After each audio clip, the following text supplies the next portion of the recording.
આપી શકે છે ભારતીય જનતા પાર્ટી, તેનો પણ ઉલ્લેખ કરી શકે છે। ત્યારે સંકલ્પ પત્રને લઈને हमारे भारत सरकार के मंत्रीगण, संसदीय बोर्ड के सभी वरिष्ठ सदस्यगण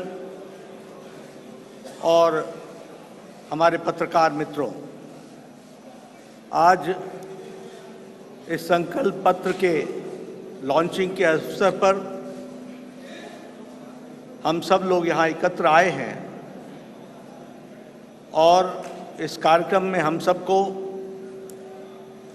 आदरणीय प्रधानमंत्री जी का संबोधन सुनने को मिलेगा और संकल्प पत्र अगले 2024 से हम किस प्रकार से देश की सेवा प्रधानमंत्री मोदी जी के नेतृत्व में करेंगे, इसके बारे में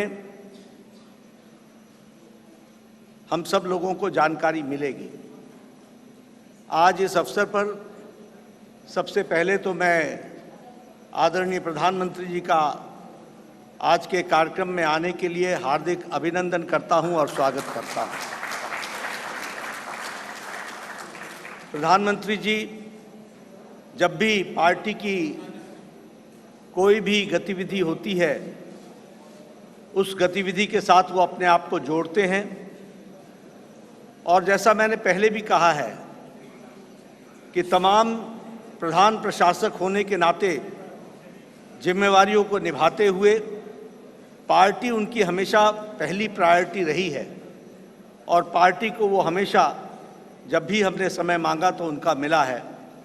आज वो फिर इस चुनावी कार्यक्रम में और अन्य व्यस्तताओं के बीच में आप हम सब के बीच में हैं। आपका पुनः अभिनंदन और स्वागत है।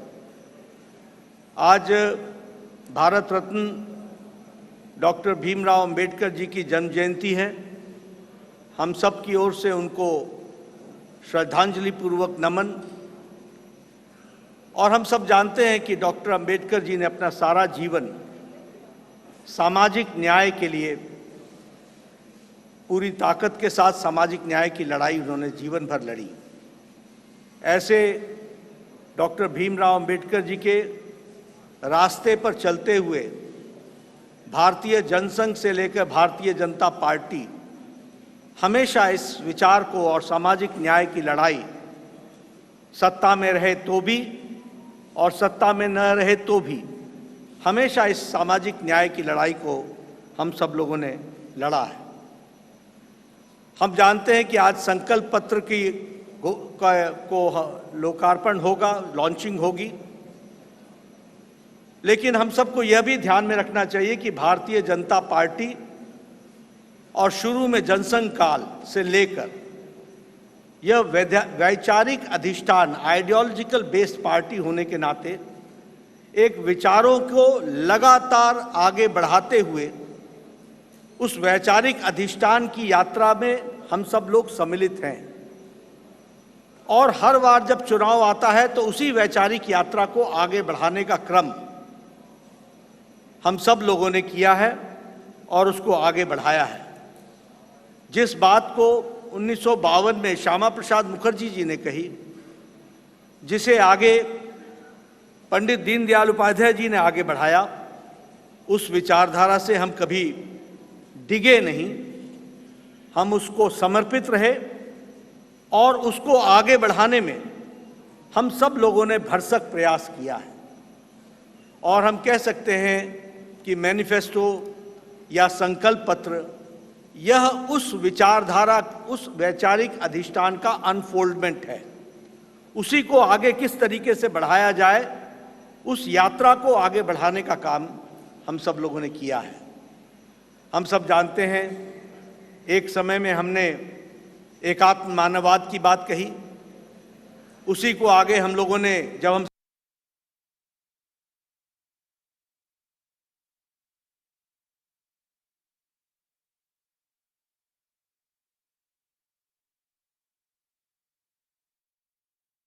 हम लोगों ने उसको स्थापित किया और प्रधानमंत्री मोदी जी ने उसको सरल भाषा में सबको समावेश करते हुए और सबकी भाषा में उसको सबका साथ, सबका विकास, सबका विश्वास, सबका प्रयास से जोड़ते हुए नीतियों को आगे बढ़ाने का काम किया।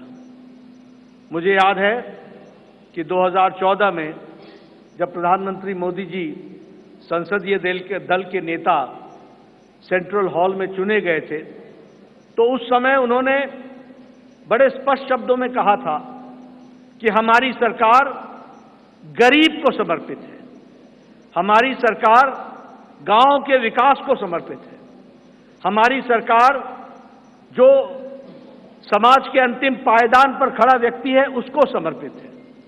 और उसी को कार्य रूप देते हुए 2014 से एक लंबी यात्रा करते हुए पिछले 10 वर्षों में प्रधानमंत्री मोदी जी के नेतृत्व में देश ने इन सारे आयामों को बखूबी जनता को, गांव गरीब की चिंता करते हुए उसको आगे बढ़ाने का काम किया है। मित्रों, मैं यहां एक बात और भी कहना चाहता हूं कि जब देश की जनता क्लियर मैंडेट देती है तो नतीजे भी बड़ी स्पष्टता के साथ आते हैं। हम सब लोग जानते हैं कि 2014 में प्रधानमंत्री मोदी जी के नेतृत्व में हमारा वोट शेयर 31% पहुंचा, 282 सीटें हमने लोकसभा की जीती। और 2019 में प्रधानमंत्री मोदी जी के नेतृत्व में हमने अपना ही रिकॉर्ड तोड़ा और हमारा वोट शेयर 37.3% तक पहुंचा और हमारा वो सीट शेयर 303 सीटें हम लोगों ने लोकसभा में जीती। हम ये कह सकते हैं कि इस क्लियर मैंडेट को प्रधानमंत्री मोदी जी ने गांव के लिए, गरीब के लिए, वंचित के लिए, दलित के लिए, हमारी महिलाओं के लिए, हमारे युवाओं के लिए, हमारे किसान भाइयों के लिए और हमारे वंचित भाइयों के लिए उनको समर्पित किया। और उसी तरीके से अगर मैं गांव की बात करूं तो आज गांव, मैं यहां प्रधानमंत्री जी थोड़ा समय जरूर लेना चाहूंगा, लेकिन मुझे याद है 1993 में मैं पहली बार विधायक बना था। उस समय हमें अपने विधानसभा क्षेत्र में लगभग 90% के गांवों को घूमने के लिए पैदल जाना पड़ता था। आज हम कह सकते हैं कि ग्रामीण सड़क 3,80,000 किलोमीटर की ग्रामीण सड़कें बनी हैं, ऑल वेदर रोड बना और ऑल वेदर रोड के माध्यम से पक्की सड़कें बनी।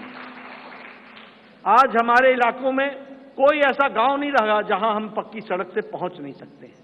यह बदलता भारत की तस्वीर हमने देखी है। उसी तरीके से अभी 60,000 नए गांवों को पक्की सड़कों से जोड़ने का काम हुआ है और ऑल वेदर रोड्स बनी हैं।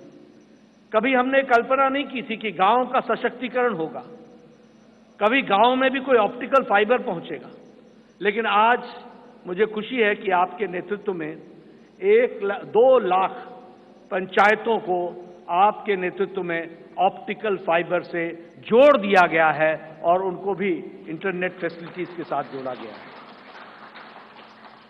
गरीब कल्याण की बात करें तो एक समय में यह असंभव सी बात लगती थी कि हम गरीब तक अन्न पहुंचा सकेंगे, लेकिन आपने त्रासदी में भी अवसर ढूंढ करके प्रधानमंत्री गरीब कल्याण अन्न योजना की स्कीम को आगे बढ़ाया।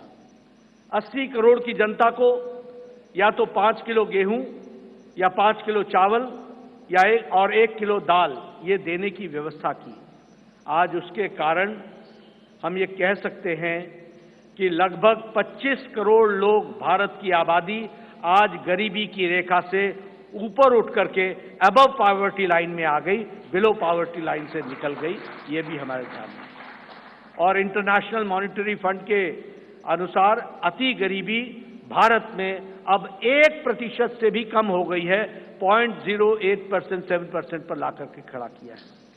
उसी तरीके से आवास योजना मैं यहां बार बार सुनाता हूं और मुझे वो बार बार इच्छा भी होती है बताने की, क्योंकि वो धरातल की सच्चाई थी। एक समय में हमारे यहां हमारा ब्लॉक डेवलपमेंट ऑफिसर आके बताता था कि एमएलए साहब आपके यहां एक पंचायत में 2 इंदिरा आवास योजना मिली है, 2। अब बताओ इसको किसको दें। और मेरे लिए प्रश्न उठता था कि ये किसको दें।